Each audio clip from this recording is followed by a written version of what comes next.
Fanning on 2FM. Indeed it is. Now, let me see. We wouldn't be known for kung fu movies in this country, but last week a kind of lost urban legend of a film, can I call it that? It finally came to light when somebody found it and brought it to a brand new audience. It was shot in Galway not that long ago, actually, around the year 2000. Moving Target is what it's called. The plot features an American visitor that gets caught up in a bizarre plot involving a six-pack of Beamish, the IRA, Russian nuclear bombs, random kung fu fights outside a pub and letter frack, etc. Now, before I chat to the man who unearthed this gem, here's a little bit to tell you about it, which would really, like, it's only 18 seconds worth of, gosh, once you hear this, you've got to watch the movie. He wants his girlfriend back, but the ransom isn't payable in cash. Beer contains nuclear detonators.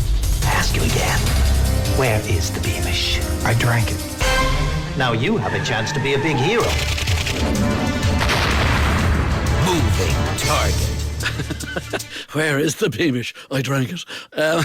Okay, there you go. Colm, are you there, yeah? Yeah, I'm on the line. Good man yourself. And Bill, are you there? I am indeed, yeah. Good man yourself. Okay, Colm, I'm going to start with you. You're the man who trawled the internet to give us Moving Target, and Bill Murphy is the other one of the stars of the movie. We're talking Oscars coming up in a few weeks' time, so I'll talk to you about that. The lads are here now to tell me about one of the kind of weirdest Irish movies ever made. Now, I've got to be honest about one thing, right? I watched half it this morning. Okay, and I don't want you to tell me too much about what might happen later because it's really exciting, and I'll tell you the part that I'm at. And I'm going to watch Manchester United and Liverpool, and then I'm going to watch it at around 6 o'clock. I can't wait for the second part. It's fantastic. So, Colm, I'm going to start with you. This movie has nothing to do with you, really, has it? You kind of found it. Is that what? Yeah. So, like, a bunch of these movies got made in Connemara by, like, the legendary B-movie producer Roger Corman, like way back, late 90s, early 2000s kind of thing. And some of his last movies were made there. And T.G. Cahir put out a documentary about it back in 2014. Yeah, Brian Redman made the documentary, yeah. Yeah, exactly. So my girlfriend found a copy of that documentary. We sat down and watched it together, like, in August. And, like, for all of 20 seconds, there was that clip of, like, the beer contains nuclear detonators. Just shots of, like, 6 packs of Beamish moving across the screen. And I was like, I need this. So, like, I looked online for it, and there was no traces of it. It's on any streaming platforms. There wasn't any, like, pirate copies of it floating around. And a lot of these films, they kind of exist out of copyright now. Like, the studios are dead. I see actors linking to streams of the movies, but this one was just gone. So I did the right thing. I put up some eBay alerts. I found a guy in France who was selling it. I had no idea if it was in English or not when I bought it. I picked up a copy, ripped DVD, and then I was like, now that I have it, I kind of have to turn it into an event, right? Yeah. Like, the cult cinema has this whole thing of, like, audience participation, has this whole thing of, like, people just love to rewatch and tear a film apart.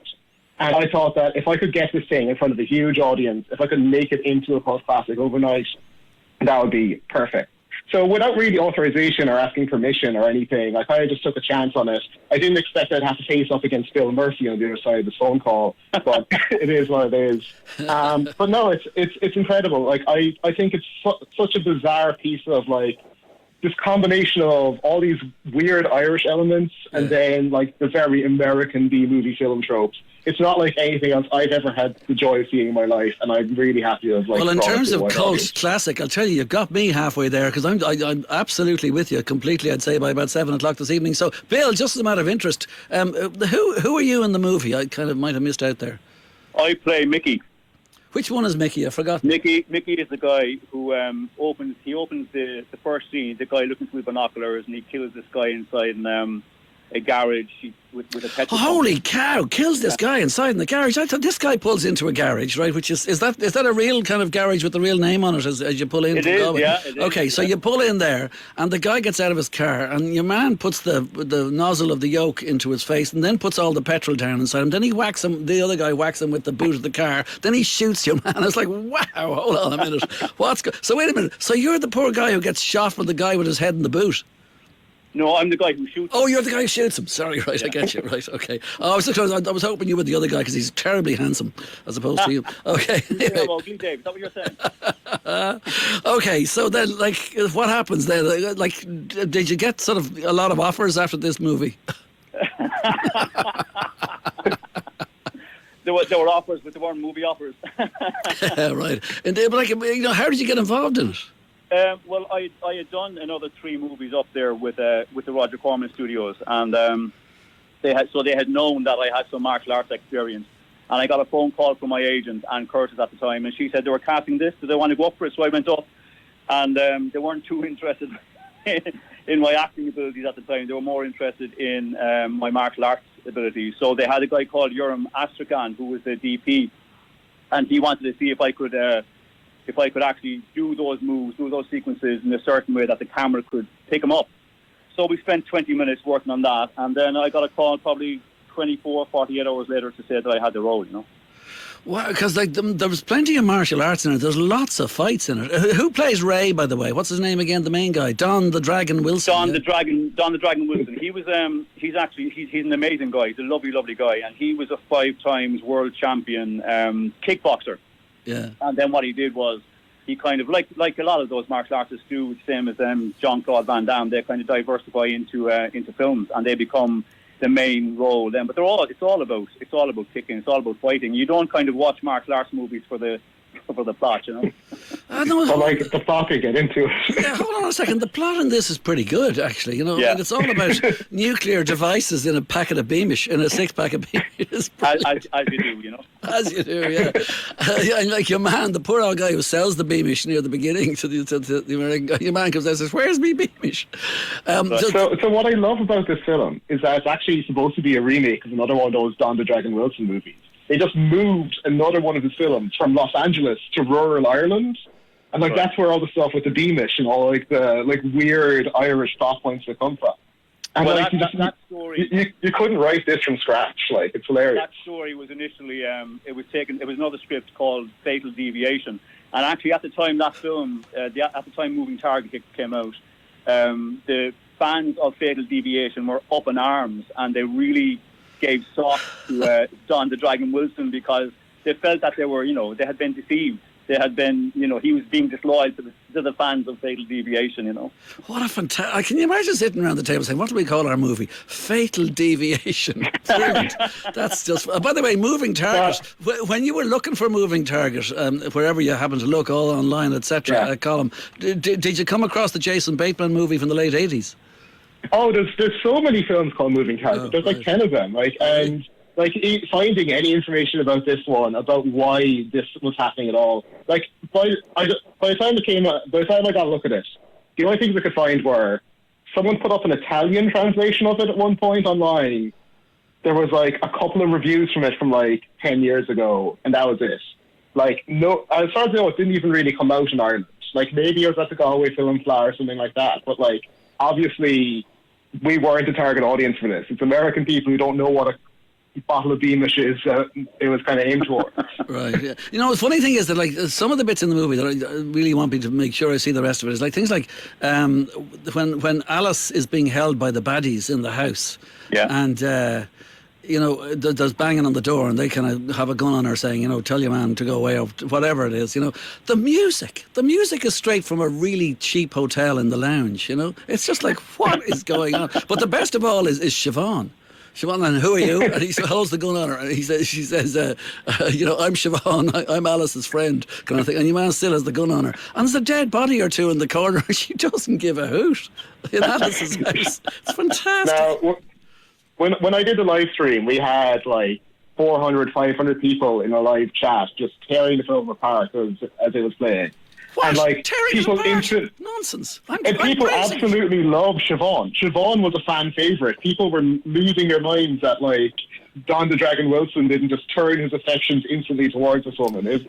Yeah, because I'll tell you, Alice was a bit slow, all right, not letting him give her a kiss and all this kind of thing. She was, and of course, Alice, what to call it, called with the red dress to give her for the night's meal. Anyway, let's get back to what this is all about, because we're talking about a movie that was, let's just say, lost and now found by Colm. And Colm, why did you decide to do the live stream? I mean, you decided the best thing to do was put it up on YouTube. What was the response like?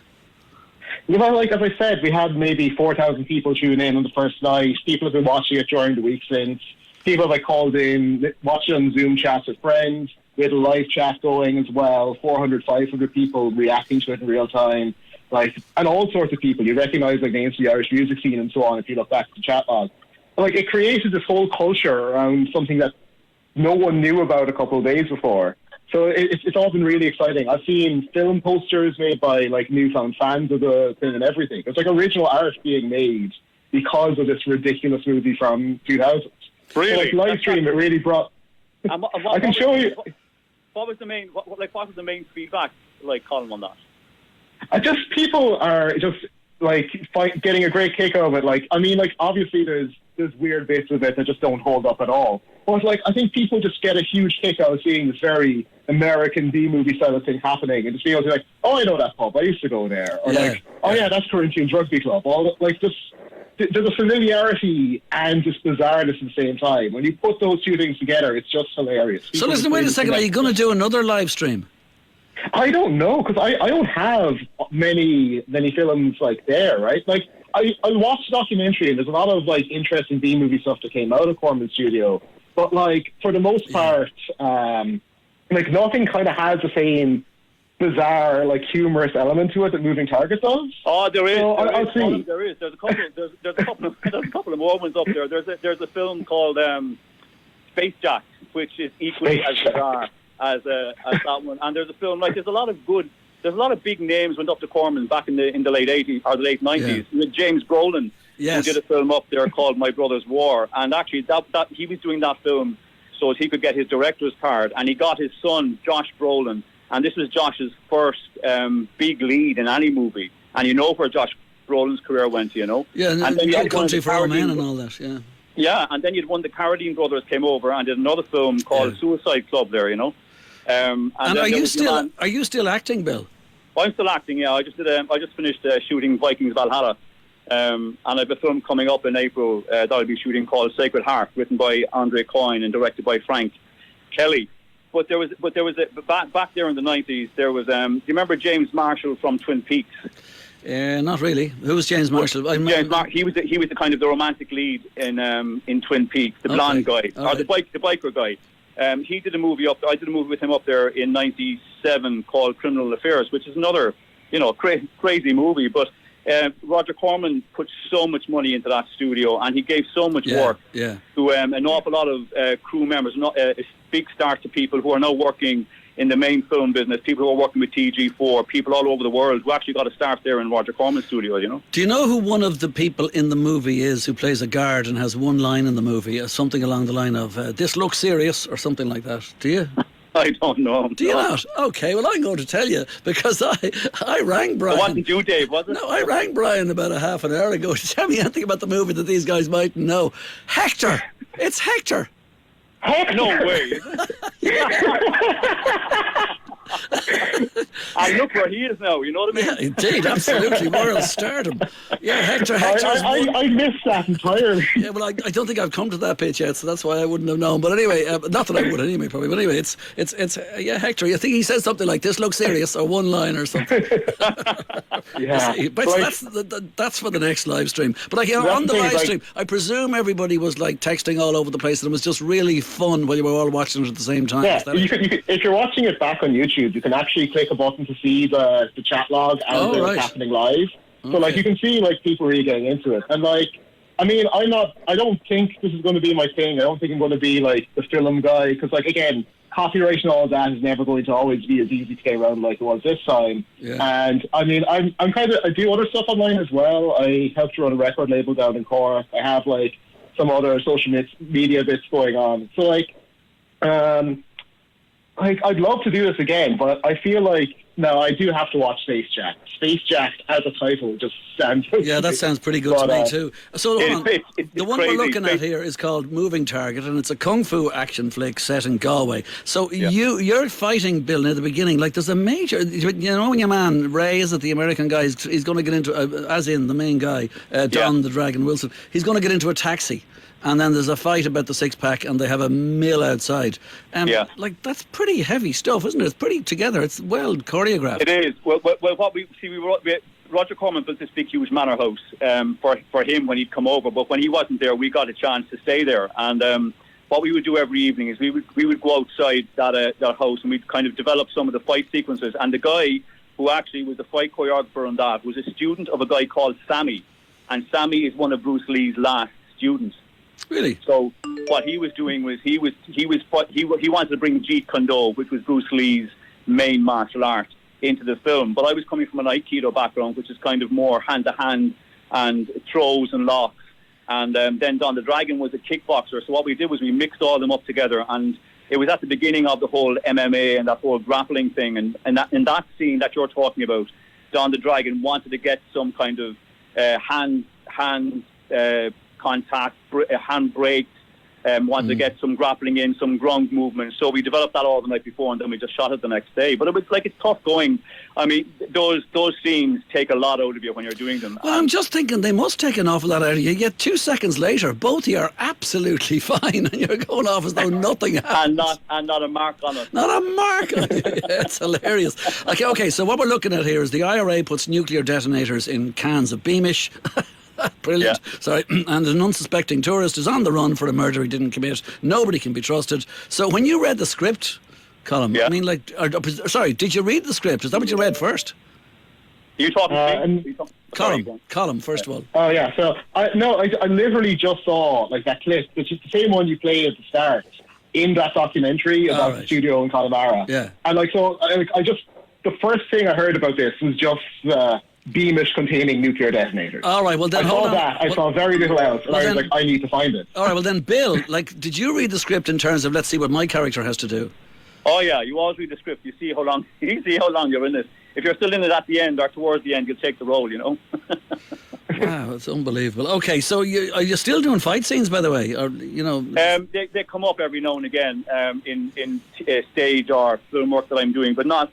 It's not a huge part of my acting career, you know. All right, well, a huge part of my day after the football match is definitely going to be watching the second part of that. So, Colm, just finally, where can people see it exactly again? So if you search for it on YouTube, if you search for Moving Target, it should still be up there. It's probably going to stay up there. As I said, I don't expect copyright to get in the way of it. Right. If you click a button to the side of it, there's usually a button for chat replay, and you can kind of see how people reacted to it for the first time they got to see it.